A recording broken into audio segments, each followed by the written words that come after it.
Good morning friends. मेरा नाम सन्नू हुआ और आज बारी है एपिसोड नंबर 5 की।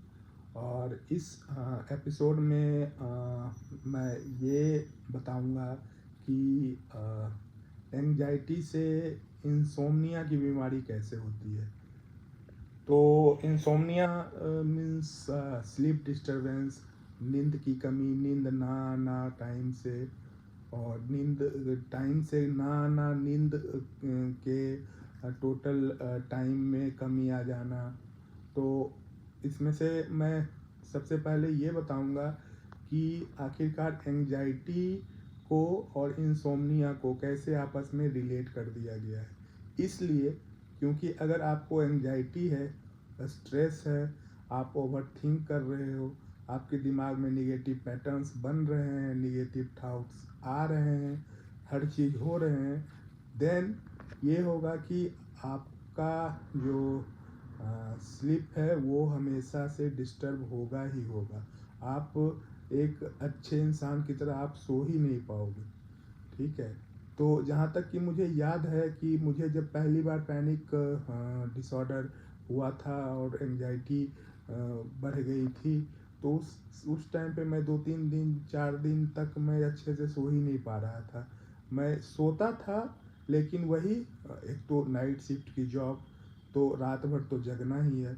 फिर दिन में मैं सोने की कोशिश करता था, लेकिन 1-2 घंटे की नींद लेके, मानो अगर 8 बजे मैं सोया दिन में, तो हमारी नींद 10 बजे खुल जाती थी। और फिर शाम में सोने की कोशिश करता था, लेकिन नींद ही नहीं आती थी। तो पूरे दिन में मैं 1-2 घंटा ही सो पा रहा था उस टाइम में, और ये काफ़ी लंबा चला। उस टाइम वर्क फ्रॉम होम था, घर पे था, तो ये काफ़ी लंबा चला।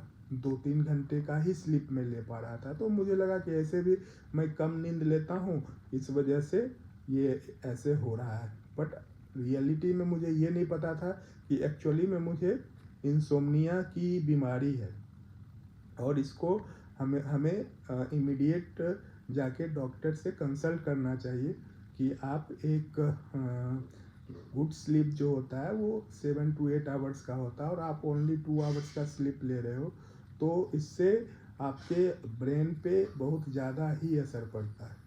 ठीक है। तो उसमें उस टाइम में क्या होता था कि मानो अगर मैं सोने गया, तो जैसे ही बेड पे गया, तो दिमाग में कुछ और ही चल रहा है। वो चाहे पास्ट का हो, चाहे फ्यूचर का हो, चाहे प्रेजेंट का हो, कुछ भी दिमाग में अपने आप से चलना शुरू हो गया।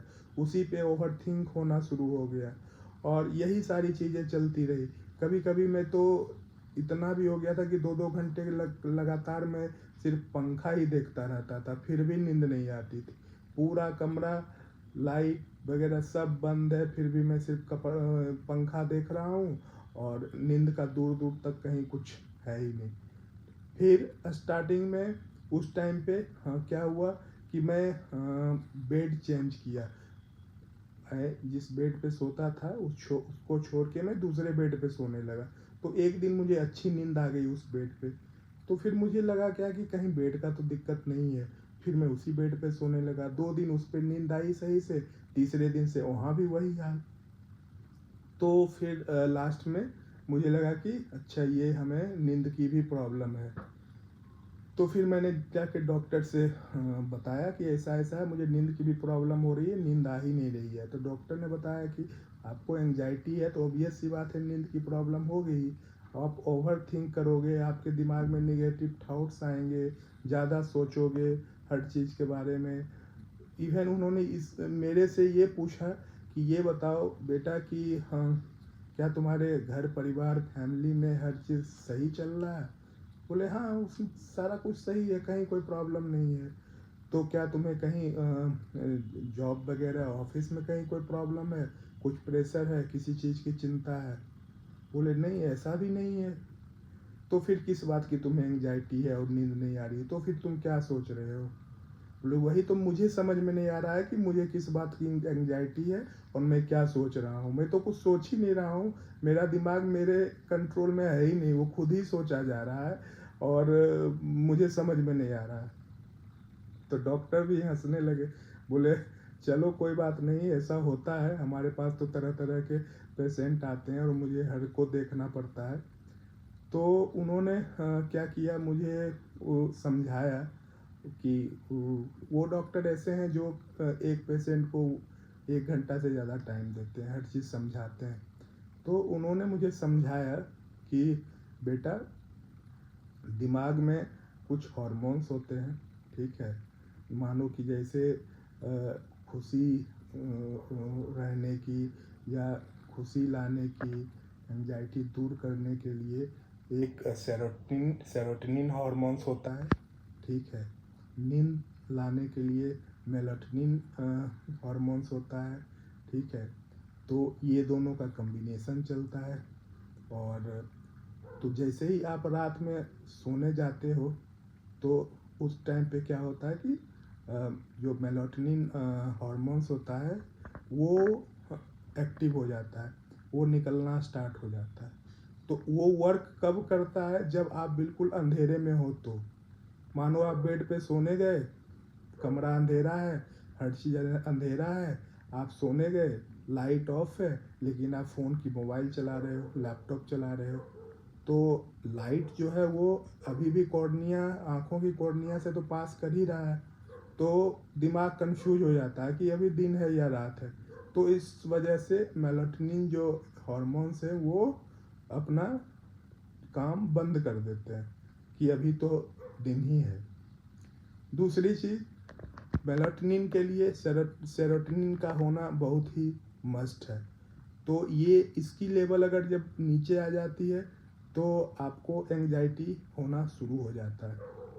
ये हैप्पी हार्मोन्स होते हैं। तो इसके लिए क्या है कि डॉक्टर दवा लिखते हैं कि भाई ये दवा है, इसको खाना है। तो इससे क्या होंगे, सेरोटोनिन आपका इंक्रीज होगा, सेरोटोनिन हो गया, डोपामाइन हो गया। तो इसके लिए वो क्या करते हैं कि आपको दवा लिखते हैं। और नींद के लिए आपको वो क्या करेंगे, उसमें भी नींद की दवाई लिखते हैं, जैसे अल्प्राजोलम वगैरह हो गया, उससे रिलेटेड 2-3 नींद की दवाई आपको लिख दी। सबसे पहले मेरे को जो डॉक्टर ने प्रिस्क्राइब किया था वो दवा 25 mg की थी, और वो दवा लेके मैं सोता था, तब जाके मैं 7-8 घंटे कंप्लीट सोता था। कभी कभी तो 11 घंटे भी सो जाता था। और फिर तब उस उठने के बाद भी लगता था कि चलो अभी भी नींद आ ही रही है। लेकिन ये क्या है कि फिर मैंने डॉक्टर से बोला कि अब नींद आ रही है कुछ दिनों के बाद, तो उन्होंने फिर 12.5 mg कर दिया था दवा, मुझे आज भी याद है। तो सेरोटोनिन का जो सोर्स है वो कहाँ से आता है, वो आपको मेनली सनलाइट से आता है। और मैं कहाँ, नाइट शिफ्ट वाले, कभी भी सूरज की रोशनी से दर्शन नहीं दूर दूर तक। महीनों में कभी एक बार चले गए धूप में तो थोड़ा सा धूप लग गया, अदरवाइज कोई दूर दूर तक सूरज की सनलाइट से कोई वास्ता नहीं। तो कहाँ से सेरोटोनिन अपने आप इंक्रीज होगी, उसके लिए तो आपको मेडिसिन ही लेना पड़ेगा। और मैंने आज तक अभी तक जितने भी टेस्ट करवाए हैं, सारे टेस्ट में मेरा विटामिन डी बिल्कुल भी कम, कभी 3, कभी 13, कभी 30 ऐसे करके ही आया है। तो हमेशा से विटामिन डी मेरा कम ही रहा है। तो एक कारण ये भी हो सकता है सेरोटोनिन कम होने का। तो डॉक्टर तो यही सलाह देते हैं कि आप सुबह के 10 मिनट 15 मिनट सूरज की जो सनलाइट होती है, फर्स्ट सनलाइट होती है, उसको ज़रूर एब्जॉर्ब करें, जिससे कि आपका मूड दिन भर के लिए फ्रेश फील करेगा। बट हम लोग को टाइम ही नहीं है, हम लोग का नाइट शिफ्ट है, दिन में सोते हैं, तो ये हो ही नहीं पाता है। नाउ अब आते हैं नेक्स्ट लेवल पे। तो अब इसके लिए हमें अब ये है कि इसमें कुछ कुछ जो है वो स्लीप प्रॉब्लम का कुछ काउज है कि आप जो भी कर सकते हो कि इसके कुछ कारण हैं क्यों नहीं आते हैं। तो जैसे हमारे जो नहीं आ रहे थे उसमें क्या है कि फर्स्ट जो है वो स्ट्रेस लेवल, स्ट्रेस की वजह से मुझे नींद नहीं आ रही थी, ठीक है। कुछ लोगों को क्या होता है कि फिजिकली अनएक्टिव रहते हैं, इनएक्टिव रहते हैं, तो जैसे चुपचाप दिन भर बेड पे पड़े हैं, तो उन लोगों को भी नींद की प्रॉब्लम होगी। आप नींद से जगे, जैसे ही आप सुबह नींद से जगे, आपकी आँख खुली, एट दैट टाइम आप बेड को छोड़ दीजिए, ठीक है। और वापस बेड पे तभी आइए जब आपको दोबारा से रात में सोना हो।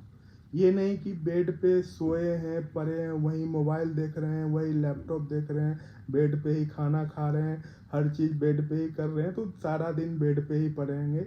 तो इससे नींद की जो साइकिल होती है वो थोड़ी दिक्कत सी हो जाती है। तो ये चीज़ नहीं करना है। अगर आप रात में सोने भी गए, आपको नींद नहीं आ रही है, आधे घंटे कोशिश किए, नींद नहीं आ रही है, आप वापस इमीडिएट उठ के बाहर चले जाओ, चेयर पे बैठ जाओ, कहीं सोफे पे बैठ जाओ, कुछ भी करो, लेकिन बेड छोड़ दो, ठीक है। नेक्स्ट है कि बहुत सारे ऐसे बंदे भी होते हैं जो बेड पे जाने से पहले स्मोक कर लेते हैं, तो उससे और भी नींद नहीं आती है। एक कारण ये भी होते हैं। एक्स्ट्रा अल्कोहल कंजम्पशन, लोग को तो लगता है कि चलो अल्कोहल कंज्यूम कर लिए हैं और अब तो अच्छी नींद आएगी, तो ये आपको कुछ देर के लिए अच्छी नींद आएगी, लेकिन वो फिर 2-3 घंटे के बाद आपकी नींद खुल जाएगी और फिर आपको नींद नहीं आएगी। ये स्टार्टिंग के लिए है, तो इसको अवॉइड करना चाहिए। उसके बाद नेक्स्ट टाइम है कि बेड पे जाने से पहले कैलोरीड फूड अवॉइड करना चाहिए, खाना ही नहीं चाहिए, ठीक है। अगर आपको खाना खाना है तो सोने से 2-3 घंटा पहले खाना खा के आप फिनिश कर लो, फिर आप बेड पे जाओ। एक ये बहुत अच्छा तरीका है। और सबसे बड़ी चीज़, बेड पर जाते के साथ आप अपने इलेक्ट्रॉनिक डिवाइस को बिल्कुल भी दूर कर दो। ये नहीं कि मोबाइल चला रहे हैं और लैपटॉप चला रहे हैं, कुछ भी कर रहे हैं, रील्स देखे जा रहे हैं, नेटफ्लिक्स चलाए जा रहे हैं, तो ये बहुत ही खतरनाक चीज़ है। तो जब आप सोने जाओ, इससे बिल्कुल दूर हो जाओ, देन आपकी जो पूरी स्लीप साइकिल है वो सही हो जाएगी, ठीक है। और नेक्स्ट एक आ, एक हमारी मेन है योगा और मेडिटेशन, ठीक है। नींद लाने में मैं जब जाता था योगा सेशन में, तो नींद लाने में 2 ही प्राणायाम का बहुत ज़्यादा ही महत्व था और मैं करता था और उससे नींद भी आती थी। एक अनुलोम विलोम और दूसरा भ्रामरी। हमारी मैम ने दोनों इतना कराती थी कि मैं आके चुपचाप बिना दबा के ही सो जाता था, दवा लेने की ज़रूरत भी नहीं पड़ती थी उस टाइम पे। तो इससे मुझे बहुत बड़ा फ़ायदा मिला।